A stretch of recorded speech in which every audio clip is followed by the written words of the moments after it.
तो हम शुरू करते हैं एब्सोल्यूट डिफरेंस इन कोस्ट का एग्जांपल हम कर रहे थे। दो राष्ट्र हैं भारत और नेपाल। पहले हम एब्सोल्यूट डिफरेंस इन कोस्ट, लागतों में निरपेक्ष अंतर का सिद्धांत जो कि एडम स्मिथ ने दिया था उसकी बात कर रहे हैं। दो राष्ट्र भारत और नेपाल हैं, दो वस्तुएं चावल और गेहूं हैं, और यहाँ पर दो वस्तुओं की जो उत्पादन लागत या हम कहें एक श्रमिक का एक दिन का जो उत्पादन है, भारत के अंदर एक श्रमिक का एक उत्पादन का चावल का उत्पादन है 2 यूनिट, 2 इकाई गेहूँ, हम इसको 2 किलो मान सकते हैं, 2 क्विंटल मान सकते हैं, 2 टन मान सकते हैं, 2 इकाई है, 2 है। और गेहूं का जो उत्पादन है वो 4 इकाई है। और नेपाल के अंदर चावल का जो उत्पादन है वो एक लेबर का एक दिन का वो है 4 इकाई, और गेहूं का जो उत्पादन है वो है 2 इकाई। तो यहाँ से देखिए, भारत के अंदर गेहूं और चावल का जब हम कंपैरिजन करते हैं, भारत के अंदर चावल 2 इकाई है, गेहूं 4 है, यानी कि भारत का जो मज़दूर है वो गेहूं के उत्पादन में ज़्यादा स्पेशलाइज्ड है, क्योंकि वो उतना ही लेबर लगाकर गेहूं की तो हम 4 इकाइयाँ प्राप्त कर पा रहे हैं और चावल की हम केवल 2 इकाइयाँ प्राप्त कर पा रहे हैं। और दूसरी तरफ नेपाल की जब हम बात करें, यानी कि भारत को लाभ किस में है, गेहूँ और चावल का जब कंपेरिजन करते हैं तो गेहूँ में, और नेपाल में जब हम ये कंपैरिजन करते हैं दोनों वस्तुओं की उत्पादन लागतों का, तो नेपाल के अंदर चावल का उत्पादन तो 4 इकाई होता है और वही मज़दूर गेहूं का 2 इकाइयों का उत्पादन करता है, यानी कि यहाँ का जो मज़दूर है वो चावल के उत्पादन में ज़्यादा एफिशिएंट है, वो 4 इकाई कर पा रहा है, और गेहूं का उत्पादन जो है वो 2 इकाई ही कर पा रहा है, यानी कि नेपाल को क्लियर कट किस में बेनिफिट है, चावल में है। तो भारत क्या करेगा, भारत 2 लेबर में से एक चावल को दे रहा और एक गेहूं को दे रहा है, तो उसे 2 इकाई चावल और 4 इकाई गेहूं मिल रही है, और उसके लिए फ़ायदेमंद क्या है, गेहूं का उत्पादन। तो वो क्या करेगा, दोनों लेबर को चावल से हटाकर चावल का उत्पादन बंद कर देगा और उस लेबर को भी उठाकर गेहूं के उत्पादन में लगा देगा। तो एक लेबर जो है वो उत्पादन करती थी 4 इकाइयों का, और 2 लेबर मिलकर कितनी इकाइयों का उत्पादन करेगी, 8 इकाइयों का।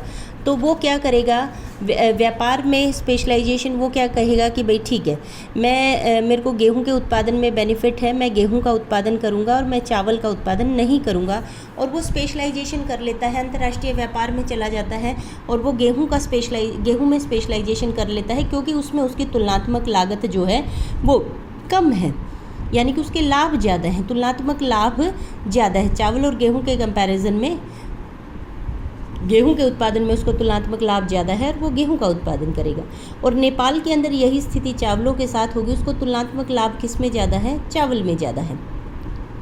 तो वो क्या करेगा, चावल का उत्पादन करेगा और 8 इकाई जो है वो सारा के सारे गेहूं से अपने लेबर को हटाकर चावल में लगा देगा, वो 8 इकाई चावल का उत्पादन करेगा।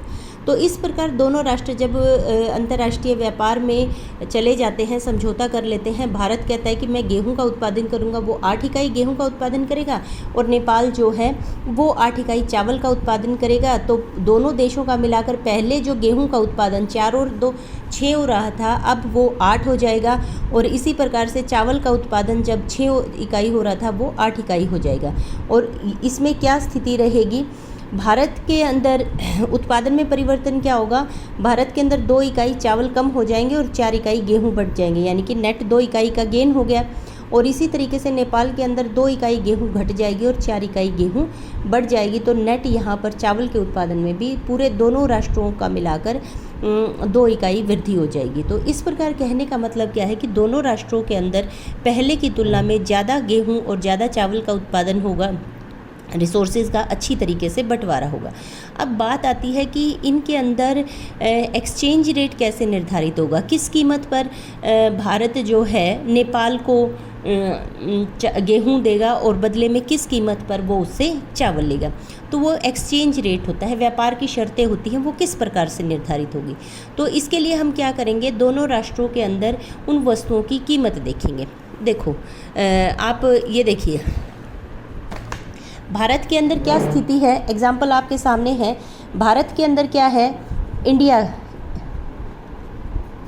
के अंदर क्या स्थिति है, इंडिया के अंदर राइस कितना है, 2 इकाई उत्पादन होता है, वीट कितना होता है, 4 इकाई, यानी कि 2 यूनिट राइस बराबर है 4 यूनिट वीट के, यानी कि 1 unit rice is equal to 2 unit wheat के, यानी कि 1 unit rice is equal to 2 unit wheat के।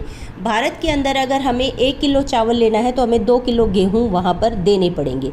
क्यों? क्योंकि उनकी एक्सचेंज रेशो यही है, जितना गेहूँ पैदा होता है उससे आधा चावल पैदा होगा उसी लागत में।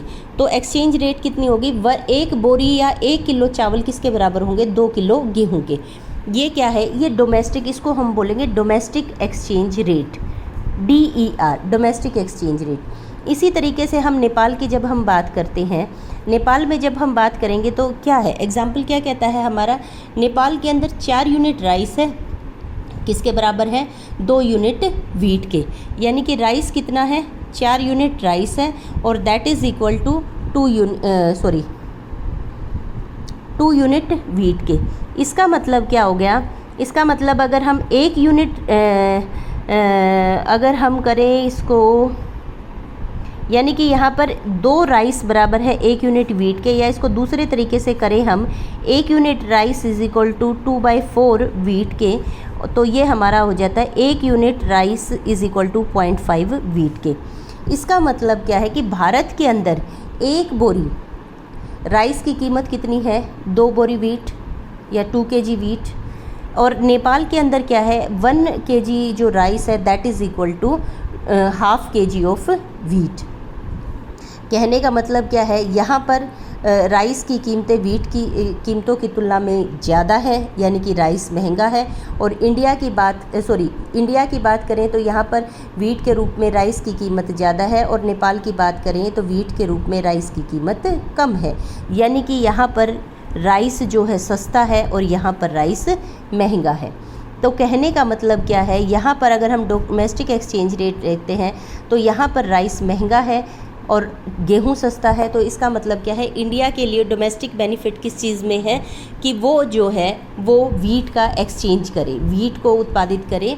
अगर उसे कोई भी राष्ट्र 2 किलो वीट के बदले में 1 किलो राइस से ज़्यादा अगर उसे राइस दे रहा है, और नेपाल के लिए स्थिति क्या है कि वो राइस का उत्पादन करे, अगर उसे 1 किलो राइस के बदले में कोई आधा किलो राइस वीट से ज़्यादा अगर कोई वीट दे रहा है। कहने का मतलब क्या है? 1 बोरी राइस की कीमत जो है इंटरनेशनली कितनी होगी? आधी बोरी वीट और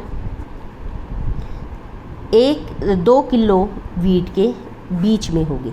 अगर ये इंटरनेशनल ट्रेड में अगर घुस जाते हैं, तो इंटरनेशनल ट्रेड में जब वो घुस गए हैं तो वहाँ पर इंटरनेशनल एक्सचेंज रेट कितनी होगी?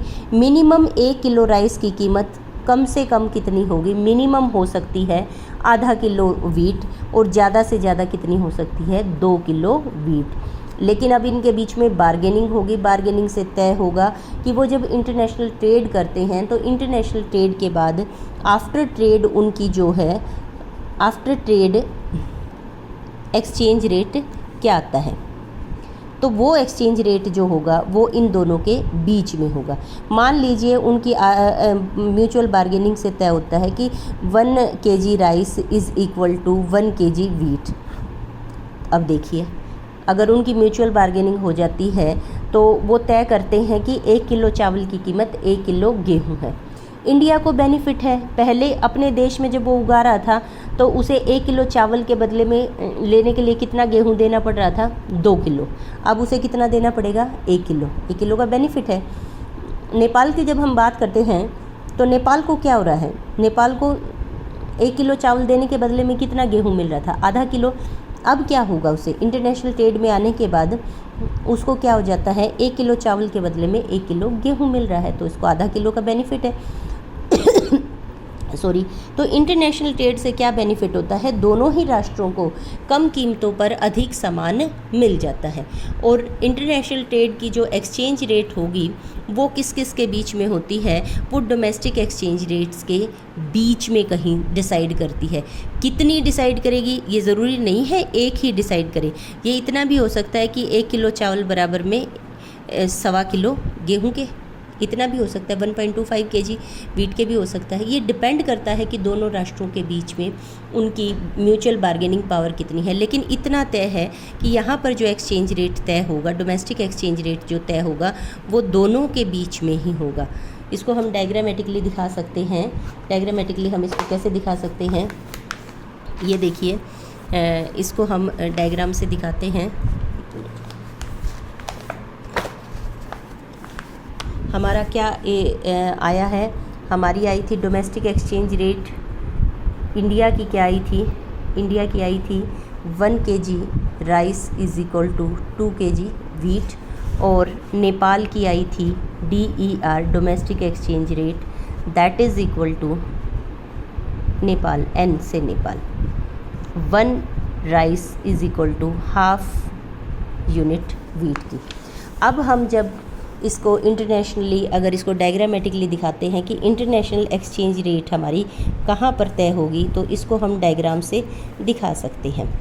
अब क्या है, एक वस्तु के रूप में दूसरी वस्तु की कीमत है। अब इधर हमारी क्या है, इधर हमारी मान लीजिए वीट है और इधर हमारी राइस है। यहाँ पर हम 1 kg राइस को दिखा रहे हैं और यहाँ पर 1 kg वीट को दिखा रहे हैं।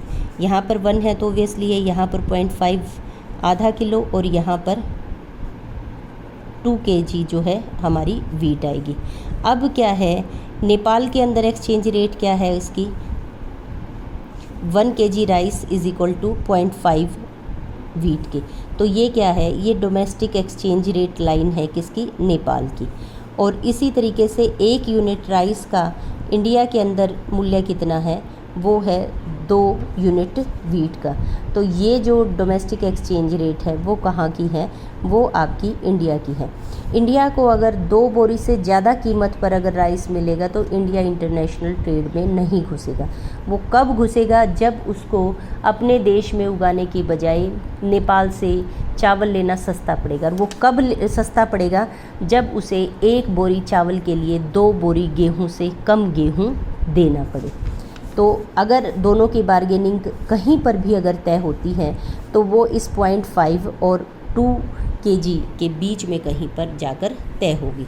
अगर वो मान लीजिए यहाँ पर तय होती है, 1 पर तय होती है, तो ये आपकी एक्सचेंज रेट इंटरनेशनल है, इंटरनेशनल IT इंटरनेशनल ट्रेड के बाद है।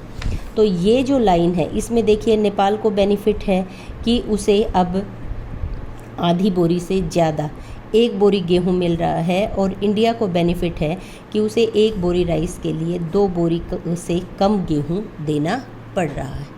तो ये इंटरनेशनल ट्रेड है। और एब्सोल्यूट कॉस्ट थ्योरी क्या कहती है कि यहाँ पर क्लियर कट दिखाई दे रहा है कि नेपाल को चावल के उत्पादन में फ़ायदा है और इंडिया को गेहूं के उत्पादन में तो एब्सोल्यूट बेनिफिट है। गेहूं और चावल का जब हम कंपैरिजन करते हैं देश के भीतर भी हो, राष्ट्रों के साथ भी, कि यहाँ पर नेपाल में भारत की तुलना में जो है चावल, भारत में चावल 2 इकाई पर लेबर पर डे की प्रोडक्शन थी, जबकि नेपाल के अंदर 4 यूनिट है, 2 और 4।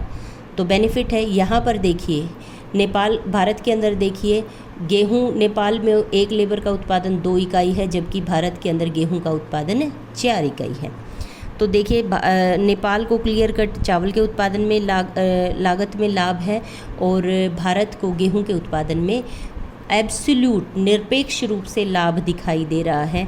तो यहाँ पर भारत जो निर्यात करेगा वो गेहूं का निर्यात करेगा, और नेपाल जो निर्यात करेगा वो आपका चावल का निर्यात करेगा।